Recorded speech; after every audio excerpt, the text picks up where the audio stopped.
ఉప ముఖ్యమంత్రి భట్టి విక్రమార్క ఆధ్వర్యంలో ప్రజాపాలన సబ్ కమిటీ అయితే భేటీ అయింది. ఈ భేటీలో 6 గ్యారంటీల అమలుపై సుదీర్ఘంగా చర్చించారు. అంతేకాకుండా కొత్త పథకాలకు సంబంధించి విధి విధానాలు ఎలా రూపొందించాలి, అర్హులను ఎలా ఎంపిక చేయాలి, అందరూ ఎదురు చూస్తున్న కొత్త రేషన్ కార్డులు ఎప్పటి నుంచి జారీ చేయాలి అన్న విషయాలపై అయితే ప్రధానంగా చర్చించారు. ప్రధానంగా 6 గ్యారంటీల దరఖాస్తులతో పాటు ధరణి సమస్యలపై, అలాగే కొత్త రేషన్ కార్డుల కోసం ఎక్కువ దరఖాస్తులు వచ్చాయి కాబట్టి ఈ రెండింటిపైనే సుదీర్ఘంగా చర్చించినట్టు మనకున్నటువంటి సమాచారం. కాంగ్రెస్ ప్రభుత్వం చేపట్టిన ప్రజాపాలన కార్యక్రమంలో మొత్తం 1,24,84,383 దరఖాస్తులు వచ్చాయి. మాట్లాడదాం. ఇన్పుట్ ఎడిటర్ సంజయ్ అందుబాటులో ఉన్నారు. సంజయ్, ప్రధానంగా ఈ రోజు జరిగినటువంటి సమీక్షలో భట్టి విక్రమార్క ఆధ్వర్యంలో రెండు సమస్యలు, అతిపెద్ద సమస్యలు అండ్ 6 గ్యారంటీల అప్లికేషన్ తో పాటు అందరూ ఏం దరఖాస్తు చేసుకున్నారంటే, ఒకటి ధరణిపై సమస్యలు, రెండోది కొత్త రేషన్ కార్డ్. మీకున్నటువంటి ఇన్ఫర్మేషన్ ఏంటి? ఈ రెండిటిపైన ఎట్లాంటి చర్చ జరిగింది? సౌమ్య, మొత్తమీన కొత్తగా కొలుదిరినటువంటి రేవంత్ రెడ్డి ప్రభుత్వము గతంలోంచి చెప్తున్నటువంటి గత ప్రభుత్వం పైన హెచ్చరించాలి.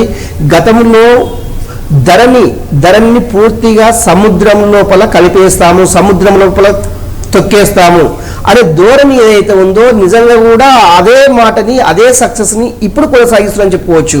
ఒకటి, ముందుగా ప్రజాపాలనకు సంబంధించినటువంటి ఇష్యూ ఎప్పుడైతే అప్లికేషన్లకు సంబంధించింది మీ అర్జీలను నేరుగా వచ్చేసేసి మీరు ప్రగతి భవన్ అంటే ఇప్పుడు ప్రజాభవన్కు ఉన్నటువంటి అక్కడ వచ్చేసి మీకున్న సమస్యలు, మీకు ఎలాంటి సమస్యలు ఉన్నాయి, ఈ 9-10 సంవత్సరాల కాలంలో మీకు అనుభవించినటువంటి సమస్యలు, అదేవిధంగా మీకు నెరవేరినటువంటి సమస్యలపైన మీరు దరఖాస్తు చేసుకోవాలి, మీరు అప్లికేషన్ పెట్టుకోవాలి అనేసి ఎప్పుడైతే ప్రజాపాలన అనే ఒక కౌంటర్ ఓపెన్ అయిందో అప్పటి నుంచి జనాలు లైన్ల కొద్దీ, అంటే క్యూ లైన్లో నిలబడి కిలోమీటర్ల కొద్దీ క్యూ లైన్లు నిలబడేసి వారికి ఉన్న సమస్యల పైన నేరుగా వాళ్ళకు రాసి ఇవ్వడము, అప్లికేషన్ తీసుకోవడం, ఫిల్అప్ చేయడము, ఇవన్నీ చూస్తుంటే సుమారు 1 కోటి పైగా ఈ ఒక వారం రోజుల్లోనే 1 కోటి పైగా అప్లికేషన్లు వచ్చి పడ్డాయని చెప్పుకోవచ్చు.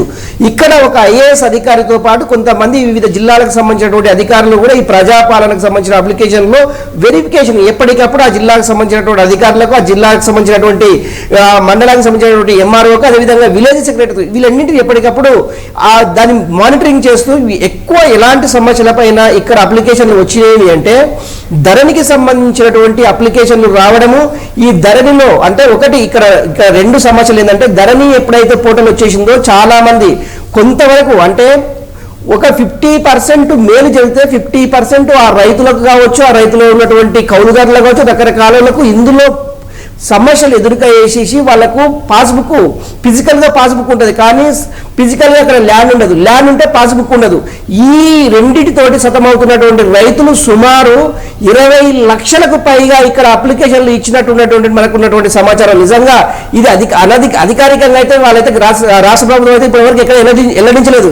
కాకపోతే అక్కడ వచ్చినటువంటి చాలా మంది రైతులు మంత్రి మల్లారెడ్డి పైన కూడా వచ్చేసి అక్కడ ధర్నా చేశారు. మంత్రి మల్లారెడ్డి మా భూములను కబ్జా చేశారు, అదేవిధంగా మంచిర్యాలకు సంబంధించినటువంటి ఎమ్మెల్యే కూడా మా భూములను కబ్జా చేశారు అని ఇలాంటి కార్యక్రమాలను, ఇలాంటి యొక్క సమస్యలతోటి రాష్ట్ర వ్యాప్తంగా ఉన్నటువంటి చాలా మంది రైతులు ఈ యొక్క క్యూ లైన్లో నిలబడి ప్రజాపాలనకు సంబంధించినటువంటి అప్లికేషన్లు ఇవ్వడం జరిగింది. ఇంకొకటి ఏంటంటే, మేము గత 10 సంవత్సరాల నుంచి అప్లై చేస్తూనే ఉన్నాం, మీ సేవలు అప్లై చేస్తున్నాం, మాకు ration card, white ration card రాలేదు అనేసి చాలా మంది అప్లికేషన్లు చేసుకున్న దాఖలాలు ఈ అప్లికేషన్లో రుజువు అయింది. కాకపోతే అసలు వైట్ రేషన్ కార్డు ఆ రాష్ట్ర ప్రభుత్వం అంటే 10 సంవత్సరాల కాలంలో ఎందుకు ఇవ్వలేదు అనేసి ఒక సమస్య అయితే, వీళ్ళని ఎలా ఐడెంటిఫికేషన్ చెయ్యాలి అనేసి ఇప్పుడు ఈ రాష్ట్ర ప్రభుత్వం ముందున్నటువంటి పెద్ద సమస్య.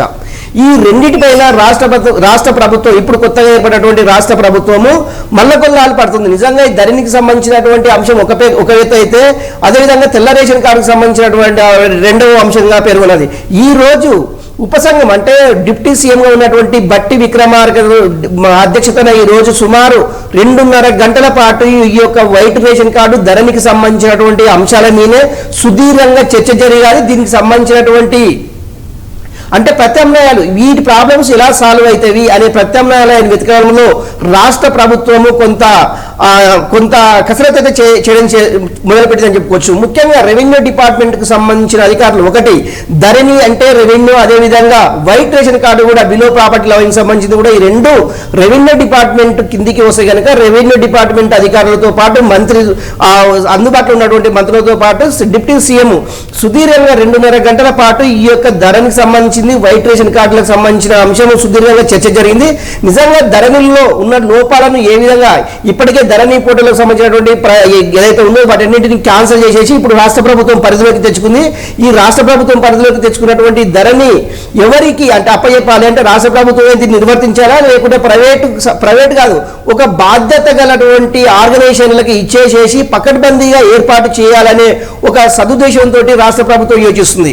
కాకపోతే ధరణిలో జరిగినటువంటి గత లోపాలు అంటే నిజంగా కూడా గతంలో ఫైల్స్ కు సంబంధించినటువంటి భూ రికార్డులకు సంబంధించినటువంటి అంశాలు ఏమైనా అంటే రెవెన్యూ అధికారులు ఇచ్చే అవకాశం ఉందా, లేకపోతే గతంలో ఉన్నటువంటి రెవెన్యూ డిపార్ట్మెంట్ సంబంధించినటువంటి భూములకు సంబంధించినటువంటి ఏమైనా అవకతవకలు జరిగే కోణంలో అంటే డెప్త్ గా ఈ 10 సంవత్సరాల కాలంలో జరిగినటువంటి ప్రభుత్వ భూములు అన్యాక్రాంతం కావడానికి రీజన్ ఏంది, గతంలో ఉన్నటువంటి మిగులు భూమి ఎక్కడ వెళ్ళాలి, ఎవరి కంట్రోల్లో ఉంది, ఇవన్నిటిని రాష్ట్ర ప్రభుత్వము మెల్ల 1 by 1 రెవెన్యూ అధికారుల నుంచి పూర్తిగా సమాచారాన్ని రాబడుతుందని చెప్పుకోవచ్చు. ఇది ధరణికి సంబంధించినటువంటి అంశం. నిజంగా కూడా ధరణి ఎప్పుడు సక్సెస్ అవుతుంది అంటే ధరణిలో ఉన్నటువంటి లోపాలను గుర్తించినప్పుడే ఇప్పుడు ఈ 2 లక్షల రుణమాఫీ కావచ్చు, రైతు బంధు కావచ్చు, ఇవన్నీ 1 by 1 అర్హులైనటువంటి నిజమైన అర్హులైన అందరికీ అర్హులు కాబడినటువంటి అందరికీ కూడా లబ్ధి చేకూరే అవకాశం ఉంది. నిజంగా ఒకటి మనం చెప్పుకోవాలంటే ఇప్పుడు ఈ ధరల్లో ఉన్నటువంటి లోపాల వల్లనే కొంత రుణమాఫీకి సంబంధించినటువంటి డిలే జరిగింది. రాష్ట్ర ప్రభుత్వం గతంలో ఉన్నటువంటి ఈ 10 సంవత్సరాల కాలంలో రుణమాఫీలు లక్షలోపే చేయడానికి ఏంటంటే ఎకరా 2 ఎకరాల భూమి ఉండే రైతులకు లక్ష రూపాయల రుణం ఉంటుంది కనుక తొందరగా చేయడం జరిగింది. కాకపోతే ఎక్కువ భూమి ఉండడం వల్ల వీళ్ళు 1,00,000, 2 లక్షలు, 3 లక్షలు, 4 లక్షలు తీసుకోవడం వల్ల ఇందులో కొన్ని లోపాలు ఉన్నాయి, ధరలో లోపాలు ఉన్నాయని అప్పుడే రాష్ట్ర ప్రభుత్వం గుర్తించింది. దీన్ని కప్పిపుచ్చుకోవడానికి ధరణి అనేది సూపర్, ధరణి అనేది నిజంగా రైతులకు మేలు జరుగుతుందని చెప్పుకుంటూ వచ్చింది తప్ప ఇప్పుడు ధరలో ఉన్నటువంటి లోపాలను ఈ రాష్ట్ర ప్రభుత్వము ఏలెత్తి చూపింది. దాన్ని ఎక్కడికక్కడ కట్టడి చేయడానికి ఈ లోపాలని రాష్ట్ర ప్రభుత్వం నిజంగా అప్పుడు చేసినటువంటి అవకతవకలు చేసినటువంటి అధికారులు కావచ్చు, నాయకులు కావచ్చు, మంత్రులు కావచ్చు, రకరకాలు వీటన్నిటినీ రాష్ట్ర ప్రభుత్వం గుర్తించింది కనుకనే ఇప్పుడు ధరణి పైన ఫోకస్ పెట్టిందని చెప్పుకోవచ్చు. సంజయ్ అంటే ఫోకస్ అయితే పెట్టింది మీరన్నట్టుగా ప్రజావాణిలో చూస్తే ధరణికి సంబంధించిన సమస్యలు, భూ సమస్యలు, దెన్ అగైన్ మొన్న ఏవైతే ప్రజాపాలనకు సంబంధించిన అప్లికేషన్లు తీసుకున్నారో లిఖిత పూర్వకంగా అక్కడికి కూడా సేమ్ ధరణిలో మాకు ఈ సమస్యలు ఉన్నాయి, సాల్వ్ చేయండి. 2 చోట్ల కూడా సేమ్ అవే సమస్యలు కనిపిస్తున్నాయి. మాటలు చెప్పడమో లేదంటే సబ్ కమిటీలు వేయడమో వాళ్ళు భేటీ అవ్వడమో ఇది కాదు కోరుతుంది ప్రజలు. మాకు పరిష్కారం చూపించండి, మా భూములు ఏవైతే లెక్కలు లేవో లేకపోతే రకరకాల సమస్యలు ఏవైతే ఉన్నాయో దానికి తొందరగా పరిష్కారాలు చూపెట్టండి అన్నటువంటి మాట చెప్తున్నారు.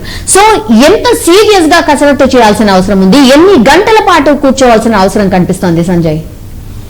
ఒకటి సౌమ్య ఇక్కడ అంటే ఈ వైట్ రేషన్ కార్డు కావచ్చు, ధరణి కావచ్చు, ఇవన్నిటిని రాష్ట్ర ప్రభుత్వం అయితే కసరత్తు మొదలు పెట్టిందని చెప్పడంలో ఎలాంటి అతశక్తి లేదని చెప్పుకోవచ్చు. ఎందుకంటే ముఖ్యమంత్రితో పాటు రాష్ట్ర మంత్రులు, రెవెన్యూ మంత్రులు కావచ్చు, రకరకాల మంత్రివర్గానికి సంబంధించినటువంటి మంత్రులు, అధికారులతోటి రెవెన్యూ రేషన్ కార్డులకు సంబంధించినతో పాటు సూపర్ 6 ప్రకటించినటువంటి 6 గ్యారెంటీలకు సంబంధించినటువంటి 90 రోజుల్లో దీన్ని ఇంప్లిమెంటేషన్ చేయాలని ఒక సదుద్దేశంతో రాష్ట్ర ప్రభుత్వం ఉంది అని చెప్పుకోవచ్చు. ఒకటి. రెండవది ఏంటి అంటే ఇక్కడ జరుగుతున్నటువంటి ఈ యొక్క మనం గతంలో అనుకున్నట్టు 2 సార్లు చెప్పుకున్నట్టు ఈ యొక్క ధరణికి సంబంధించింది కావచ్చు, లేకుంటే వైట్ రేషన్ కార్డుకి సంబంధించింది కావచ్చు, ఇవన్నీ అంటే రాష్ట్ర ప్రభుత్వము దీనిపైన రివ్యూలు చేస్తూనే ఉంది. ఒకటి నిజంగా ఎప్పటిలో దీనికి ఒక టైం పాయింట్ లేదు. ధరణి అనేది అంటే ధరణి కాంగ్రెస్ పార్టీ అధికారంలోకి వచ్చిందంటే ధరణిని పాలదోగాము, ధరణి సముద్రంలో ముంచేస్తామని రేవంత్ రెడ్డి చెప్పారు. నిజంగా కూడా అలాంటి కార్యక్రమం జరుగుతుంది. కాకపోతే ఈ ధరణిని అంటే ఈ రెవెన్యూ రికార్డులన్నిటినీ రాష్ట్ర ప్రభుత్వ పరిధిలో ఉంచుకొని వీటన్నిటిని పరిష్కరించే మార్గంగా రాష్ట్ర ప్రభుత్వము చాలా కసరత్తు చేస్తుందని చెప్పడానికి ఇప్పుడు జరుగుతున్నటువంటి ఉపసంఘం మీటింగ్ కావచ్చు, లేకపోతే రేవంత్ రేవంత్ రెడ్డి అధ్యక్షతన జరిగినటువంటి 2-3 రోజుల నుంచి జరిగినటువంటి మీటింగ్లు కావచ్చు, ఏదేమైనా కూడా అసెంబ్లీలో కూడా దీనిపైన బలంగా చర్చ జరిగింది. ఓన్లీ ధరణికి సంబంధించిన అంశం నిజంగా గత ప్రభుత్వాలు చేసినటువంటి లోపాలను ఈ రాష్ట్ర ప్రభుత్వం ఇప్పుడు గుర్తించింది. ఆ లోపాలను ఎక్కడెక్కడ ఉన్నాయి కానీ సరిదిద్దాలి. ఆ సరిదిద్దే క్రమంలోనే ఇందులో ఎవరెవరు అధికారులు ఉండరు, ఎవరెవరు ప్రమేయం ఉంది అనేది కూడా ఒక కోణంలో ఆలోచిస్తున్నారు.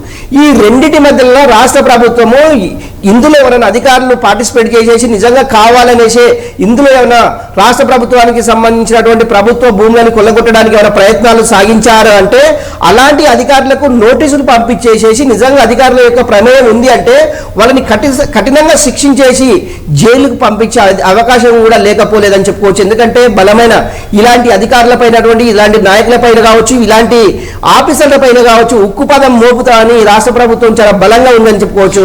కానీ సంజయ్, ఓన్లీ ఆఫీసర్స్ ఎట్లా ఇన్వాల్వ్ అవుతారు? అప్పుడు ఉన్నటువంటి మినిస్టర్స్ కావచ్చు, లేదంటే అప్పుడు ఉన్నటువంటి పాలనా వ్యవస్థ కావచ్చు, వాళ్ళందరూ కూడా ఇన్వాల్వ్ అయి ఉంటారు కదా. మరి వాళ్ళు మమ్మల్ని ఎందుకు శిక్షిస్తారు? వీళ్ళు కూడా ఉన్నారు కదా, వాళ్ళ ఆదేశాలు లేకుండా మేము ఎట్లా వర్క్ చేస్తాము అని ఒకవేళ ఆఫీసర్స్ చెప్తే ఏంటి పరిస్థితి? మరి వాళ్ళ మీద కూడా చర్యలు ఉంటాయా? సౌమ్య, మన అంటే గత ప్రభుత్వం కూడా వైఎస్ రాజశేఖర రెడ్డి ప్రభుత్వంలో కూడా ఇలాంటి అక్రమాలు చాలా జరిగాయి. ఆ రాష్ట్రం అప్పుడు మంత్రులుగా ఉన్నటువంటి మంత్రులు కావచ్చు, అధికారులు కావచ్చు, చాలా మంది జీవితాన్ని గడిపే సందర్భాలు మనం చూసాము. మైనింగ్ సంబంధించినటువంటి అప్పుడు మైనింగ్ శాఖ మంత్రిగా ఉన్నటువంటి సబితా ఇంద్రారెడ్డి కావచ్చు, మైనింగ్ కార్యదర్శి ఉన్నటువంటి శ్రీలక్ష్మి కావచ్చు, మైనింగ్ ను పనిచేసినటువంటి బీపీ ఆచార్య కావచ్చు, ఇలాంటి వ్యక్తులు చాలా మంది కూడా జైలు జీవితాన్ని గడిపే సందర్భాలు మన కళ్ళ ముందు కదలాడే పరిస్థితి అయితే చూసాము. అందులో భాగంగా అలాంటి ఈ యొక్క బీఆర్ఎస్ గత ప్రభుత్వంలో ఎవరైనా అధికారులు కావచ్చు, మంత్రులు కావచ్చు, ఎమ్మెల్యేలు కావచ్చు, ఎంపీలు కావచ్చు, ఎవరినైనా సరే ఎంత పెద్ద వాళ్ళైనా సరే కూడా వదిలిపెట్టేసేది లేదు అనేసి కాంగ్రెస్ ప్రభుత్వం బారాటంగానే ప్రచారం చేస్తున్నటువంటి సందర్భాలు మనము చూస్తున్నాము. అలాంటి వ్యక్తులు నిజంగా కూడా ఇలాంటి వ్యక్తులు చేశారా చేయలేదా అనేది ఇప్పుడు ఉన్నటువంటి అంటే ఒక విచారణ కమిటీ అంటే దీనికి సంబంధించినటువంటి ఒక కమిటీని వేసేసి అందులో ఎవరెవరిని పిలిపించేసి విచారించాలి ఎలాంటిది అనేసి ఈ భూ సమస్యలకు సంబంధించినటువంటి అంశాలు ఏమేమి బయటకు వస్తాయనేసి ప్రభుత్వం అయితే లోతుగా ఆలోచిస్తుంది. ఒకటి. రెండవది ఏంటంటే ఇప్పుడు మనకు ఎలక్ట్రిసిటీ డిపార్ట్మెంట్కి సంబంధించిన ఒక కార్పొరేషన్ ఏ విధంగా ఏర్పాటు చేస్తున్నామో అదేవిధంగా తెలంగాణ పబ్లిక్ సర్వీస్ కమిషన్ సంబంధించిన ఒక కార్పొరేషన్ ఏ విధంగా ఏర్పాటు చేస్తున్నదో ఇక్కడ కూడా ధరణికి సంబంధించింది కూడా ఒక కార్పొరేషన్ ఏర్పాటు చేసేసి ధరణిలో ఒక ఐఏఎస్, సీనియర్ ఐఏఎస్, అదేవిధంగా ఒక ఆర్డీఓ లెవెల్ ఉన్నటువంటి అధికారులు అంటే రెవెన్యూ డిపార్ట్మెంట్లో అనుభవం ఉన్నటువంటి వ్యక్తులు అంటే గత 10-15 సంవత్సరాలు, 20 సంవత్సరాలు, 30 సంవత్సరాలు వీళ్ళు రిటైర్మెంట్ అయ్యేసి ఓన్లీ రెవెన్యూ డిపార్ట్మెంట్ మీద ఉన్నటువంటి అవగాహనలో ఉన్నటువంటి ఆఫీసర్స్ కావచ్చు, అదేవిధంగా గ్రూప్ రకరకాల అంటే వాళ్ళు ఐఏఎస్ఆ, ఐపీఎస్ఆ కాకపోతే ఇలా ఆర్ఐఎస్ అనే ఐఆర్ఎస్ అనేసి రిటైర్మెంట్ అయిన చాలా మంది ఉంటారు. వీళ్ళకి ఓన్లీ రెవెన్యూ మీద బట్టి ఉంటుంది. అలాంటి వ్యక్తుల్ని ఒక కమిటీ ఏర్పాటు చేసి కార్పొరేషన్ ఏర్పాటు చేసి తెలంగాణలో ఉన్నటువంటి ప్రభుత్వ భూములని కాపాడాలి, ప్రభుత్వ భూములని పరిరక్షించాలనేసి ఈ కార్పొరేషన్ ఏర్పాటు చేస్తే తప్ప తెలంగాణ ఉన్నటువంటి ప్రభుత్వ భూములని అన్యాక్రాంతం కాకుండా ఉండాలి అంటే ఇలాంటి కార్పొరేషన్ ఏర్పాటు చేసేసి కఠినమైన చట్టాలు ఏర్పాటు చేయాలి. ప్రభుత్వ భూములు ఒకవేళ కబ్జాలు చేసి ఆక్రమించుకున్నట్లయితే వారికి తగిన శిక్షలు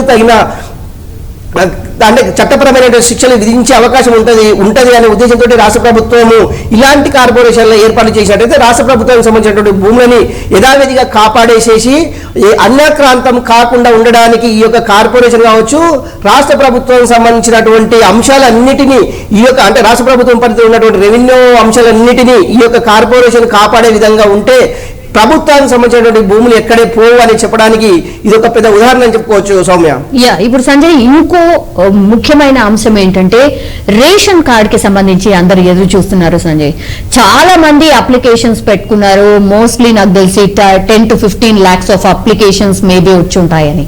గతంలో 90 లక్షల అప్లికేషన్స్ ఉన్నాయి, అందులో 80 లక్షల మంది యాక్టివ్ గా ఉన్నారు 90 లక్షల్లో. సో 80 లక్షలు అనుకోవచ్చు కొత్త రేషన్ కార్డుదారులు. ఇప్పుడు ఇంకో 10 లక్షలు అడిషనల్ గా అయితే దగ్గర మోస్ట్లీ 1 కోటికి సంబంధించి కొత్త రేషన్ కార్డ్స్ అవసరం అవుతాయి. ఇప్పుడు అందరిలో మెదులుతున్న ప్రశ్న ఏంటంటే జస్ట్ ఫిజికల్ గా మాకు కొత్త రేషన్ కార్డు కావాలని అప్లికేషన్ పేపర్ ఇచ్చి వెళ్ళిపోయారు. మరి ఆ ప్రాసెస్ ఎప్పుడు స్టార్ట్ అవుతుంది? రేషన్ కార్డు కి సంబంధించిన ఫామ్ ఎప్పుడు అందుబాటులో ఉంటుంది? ఎందుకంటే ఈ 6 గ్యారంటీలకు రేషన్ కార్డు మాత్రమే ప్రామాణికమని సీఎం రేవంత్ రెడ్డి గారే చెప్పారు. కాబట్టి మరి ఆ ప్రాసెస్ ఎప్పుడు స్టార్ట్ అవుతుంది? అందరూ ఎదురు చూస్తుంది అదే. స్వామి, ఒకటి గత ప్రభుత్వం 10 సంవత్సరాలు రాష్ట్రంలో అధికారంలో ఉన్న పరిస్థితి మనం చూసాము. అప్పటి నుంచి ఇప్పటి వరకు ఒక్క రోజు కూడా తెల్ల రేషన్ కార్డుకు సంబంధించినటువంటి అంశము తెరపైకి తేలేదు. కాకపోతే పబ్లిక్ ప్రజలు తనకు రేషన్ కార్డు కావాలి, తన కుటుంబము బిలో ప్రాపర్టీ లైన్కు ఉంది, మేము అంటే మాకు వైట్ రేషన్ కార్డు మీ అర్హులం అనేసి చాలా సందర్భాల్లో మీ సేవలు కానివచ్చు, మండల రెవెన్యూ ఆఫీసులు కావచ్చు, జిల్లా కలెక్టర్లు కావచ్చు, ఏకంగా మంత్రులనే కలిసేసి మాకు రేషన్ కార్డు కావాలి అనేసి దరఖాస్తులు పెట్టుకున్న దాఖలాలు ఎన్నో కొల్లగా చెప్పుకోవచ్చు.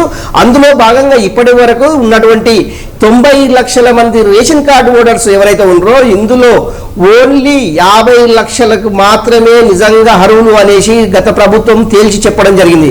అందులో 10 లక్షల మంది రేషన్ అసలు కార్డులని యూజ్ చేసుకుంటలేరు అనేసి అప్పటి రాష్ట్ర ప్రభుత్వమే తేల్చి చెప్పేసింది. దానికి సంబంధించినటువంటి రెవెన్యూ అధికారులకు కూడా డీటెయిల్స్ పంపించారు.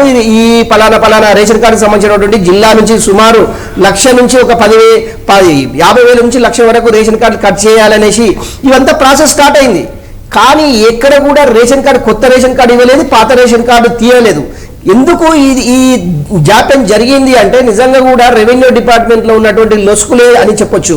గత ప్రభుత్వం ముఖ్యంగా ఈ రేషన్ కార్డులు పట్టించుకోలేదు, కానీ ధరణిపైనే వాళ్ళు బాగా స్టడీ చేయడం జరిగింది. అంటే రాష్ట్ర ప్రభుత్వానికి రెవెన్యూ వచ్చే డిపార్ట్మెంట్ల మీద ఫోకస్ చేస్తుంది, కానీ రాష్ట్ర ప్రభుత్వం ఖర్చు పెట్టే డిపార్ట్మెంట్ మీద ఎప్పుడు కూడా ఏ ప్రభుత్వం కూడా ఫోకస్ చేయదు అని చెప్పడానికి ఇది పెద్ద ఉదాహరణ అని చెప్పుకోవచ్చు. తెల్ల రేషన్ కార్డ్స్, ఈ తెల్ల రేషన్ కార్డ్స్ని ఏ విధంగా వీళ్ళు ఐడెంటిఫికేషన్ చేస్తారు, ఏ విధంగా వాళ్ళకు రేషన్ కార్డు ఇవ్వాలి అనే కోణంలో ఇప్పుడు రాష్ట్ర ప్రభుత్వము మల్లగుల్లాలు పడుతుంది. నిజంగా బిలో ప్రాపర్టీలో ఎన్నుకున్నటువంటి అభ్యర్థులని ఏ విధంగా మనం గుర్తించాలి, నిజంగా వాళ్ళకు రేషన్ కార్డు అవసరము లేదా, ఎలాంటి వారికి రేషన్ కార్డు ఇవ్వాలి, ఇందులో ఒకటి వైట్ రేషన్ కార్డు అయితే ఇంకొకటి గ్రీన్, ఇట్లా 2 కార్డులు విభజించేసేసి కొంత అంటే ఫుడ్ సేఫ్టీ కార్డు అనేసి ఒకటి, అదేవిధంగా గ్రీన్ కార్డు అనేసి ఇట్లా 2 రకాల కార్డులు విభజించేసేసి వాళ్ళని ఐడెంటిఫై చేసి వాళ్ళ కార్డులు మంజూరు చేయాలనేసి ఇప్పటి రాష్ట్ర ప్రభుత్వము, ఇప్పుడు అధికారంలోకి వచ్చినటువంటి కాంగ్రెస్ రేవంత్ రెడ్డి ప్రభుత్వం యోచిస్తుంది.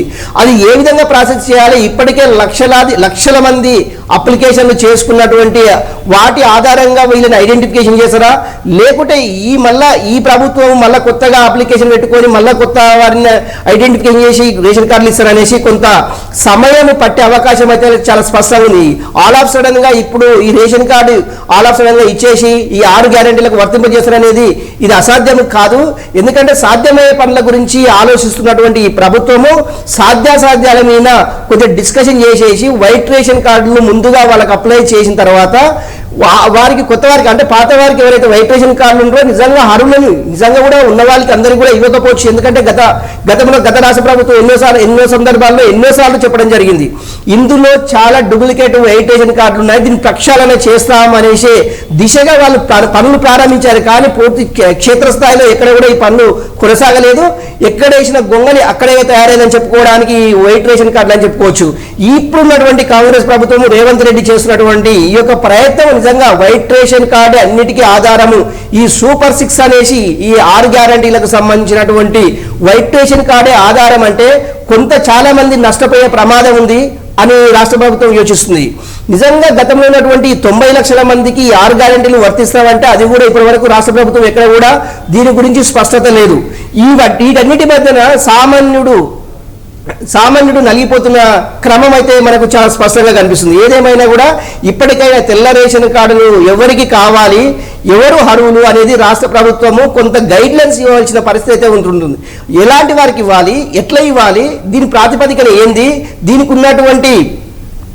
ఉన్నటువంటి అంటే న్యాయపరమైనటువంటి చిక్కులు ఎలా తొలగించుకొని రేషన్ కార్డు ఇవ్వాలి అనే దాని మీద నిజంగా కూడా ఇప్పటికే కొంతమంది ఉన్నతాధికారులతోటి రాష్ట్ర ప్రభుత్వం కొంత చర్చలు అయితే జరిగింది.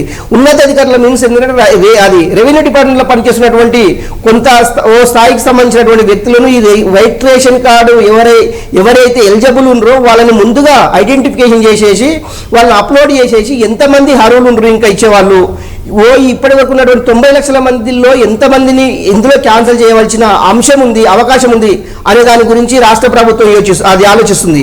ఈ 2 కనుక ఒకే కొలిక్ వచ్చినట్లయితే నిజంగా వారికి అర్హులైన అందరికి కూడా వైట్ రేషన్ కార్డు ఇచ్చినట్లయితే ఈ సూపర్ 6 ఈ 6 గ్యారెంటీలను వర్తింపజేయచ్చు. 6 గ్యారెంటీలను వర్తించడం వల్ల నిజంగా సామాన్యులకు అందుబాటులో వచ్చే విధంగా సామాన్యులకే వైట్ రేషన్ కార్డు వచ్చేది. ఈ సూపర్ 6 అంటే 6 గ్యారెంటీలు అది అవకాశం కల్పించారు, ఇచ్చిన మాటని తూచ తప్పకుండా పాటించారు అనేసి ఒక ఈ ప్రభుత్వం పైన ఒక నమ్మకం ఏర్పడుతుందని చెప్పుకోవచ్చు సౌమ్య. ఇప్పుడు సంజయ్, మొన్న మంత్రి పొంగులేటి శ్రీనివాసరెడ్డి గారు కూడా మీడియా సమావేశంలో మాట్లాడుతూ ఒక క్లారిఫికేషన్ ఇచ్చారు, త్వరలోనే ఇంటింటి సర్వే ఉండబోతోంది అని. అంటే ఈ అప్లికేషన్ కి సంబంధించిన డాటా పూర్తిగా ఎంట్రీ అయిపోయిన తర్వాత వారు కట్ ఆఫ్ డేట్ ఏదైతే పెట్టుకున్నారో ఆ తర్వాత నుంచి మరి ఫిజికల్ గా ఇంటింటి సర్వే ఉంటుంది అని చెప్పారా? అంటే మేబీ ఈ మంత్ ఎండింగ్ నుంచి, అంటే వాళ్ళు ఈ మంత్ ఎండింగ్ లోపల డాటా ఎంట్రీ అయిపోతుంది, ఆ తర్వాత నుంచి మరి ఇంటింటి సర్వే స్టార్ట్ చేస్తారా? ఆ తర్వాత నుంచి రేషన్ కార్డుల ఇష్యూ జరుగుతుందా? సో ఏం జరిగే అవకాశాలు కనిపిస్తున్నాయి? స్వామి, ఒకటి పెట్టాలని బుద్ధి ఉండాలి కానీ ఎక్కడున్నా పెట్టే అవకాశం ఉంటుంది. వీళ్ళకు ఇవ్వాలని ఆలోచన ఉంటే ఈ కుటుంబ సమగ్ర సర్వే కూడా గత ప్రభుత్వం చేసింది. గత ప్రభుత్వం ఎన్నో సర్వేలు చేసింది. ఒక రోజు రాష్ట్ర ప్రభుత్వం పూర్తిగా సెలవు ప్రకటించింది. ప్రతి ఒక్కరు ఇంటి వద్దనే ఉండాలనేసి గత ప్రభుత్వము కుటుంబ అది సమగ్ర సర్వే నిర్వహించింది. ఇప్పుడు కూడా కుటుంబ సర్వే అంటున్నారు. ఏ సర్వేలైనా కూడా నిజంగా చేసినా కూడా ఈ రాష్ట్ర ప్రభుత్వం కానీ గత ప్రభుత్వం కానీ ఏం చేసినా కూడా ఇప్పటికీ ఈ యొక్క రాష్ట్ర ప్రభుత్వం తాన సంక్షిప్తంగా ఆ సమాచారము పూర్తిగా ఉంటుంది. ఎందుకంటే అధికారులు మారారు, అది నాయకులు మారారు, అధికారులు మారలేదు, ప్రభుత్వం మారలేదు, ప్రభుత్వ అధికారులు అట్లే ఉన్నారు, ప్రభుత్వానికి సంబంధించినటువంటి ఆఫీసర్స్ వాళ్ళే ఉన్నారు. ఎక్కడ కూడా మార్పులు చేర్పులు కాలేదు. ఓన్లీ నాయకులు. కేసీఆర్ పోయాడు, రేవంత్ రెడ్డి వచ్చాడు, పొంగులేటి వచ్చాడు, ఇంకొక మినిస్టర్ పోయాడు, అంతే తప్ప ఎక్కడ కూడా ప్రభుత్వానికి సంబంధించినటువంటి సమగ్రమైనటువంటి సమాచారము ఆ రాష్ట్ర ప్రభుత్వం ద్వారా సంక్రమంగా ఉంటుంది. కాకపోతే ఏంటంటే ఈ యొక్క కాలయాపన కోసమే ఈ కుటుంబ సర్వేలు కావచ్చు, లేకుంటే ఇంటింటి సర్వేలు కావచ్చు, ఇవన్నీ ఏంటంటే ప్రజలను మభ్యపెట్టడం కోసమే ఇలాంటి సర్వేలు తప్ప ప్రభుత్వం ద్వారా నిక్షిప్తమైనటువంటి సమాచారం పూర్తిగా ఉంటుంది. నిజంగా కూడా ఒకవేళ ఇవ్వాలనుకుంటే కూడా ఆ సమాచారాన్ని రాష్ట్ర ప్రభుత్వం ద్వారా నుంచి సిఎస్ శాంతకుమార్ నుంచి తెప్పించుకొని ఎప్పటికప్పుడు అప్డేట్ చేసుకొని ఇవ్వచ్చు. ఒకటి నిజంగా కూడా వీళ్ళు మళ్ళీ కుటుంబ సర్వే, మళ్ళీ ఇంకో సర్వే, మళ్ళీ దీనివల్ల పెద్ద ప్రయోజనం ఉండదు అనేసి మనం చెప్తున్నటువంటి అంశం. ఒకటి ఇలాంటి సర్వేల వల్ల రాష్ట్ర ప్రభుత్వానికి కలిగే ఉపయోగం ఏముండదు, కాకపోతే కాలయాపన తప్ప అని చెప్పుకోవడానికి ఇది ఒక ఉదాహరణ అని చెప్పొచ్చు. నిజంగా కూడా ఈ రాష్ట్ర ప్రభుత్వానికి ఒక చిత్తశుద్ధి ఉందని చెప్పుకోవడానికి ఈ 6 గ్యారంటీలని మేము అమలు చేస్తామని పదే పదే ముఖ్యమంత్రి కావచ్చు, రాష్ట్ర మంత్రులు కావచ్చు చెప్పడం జరుగుతుంది.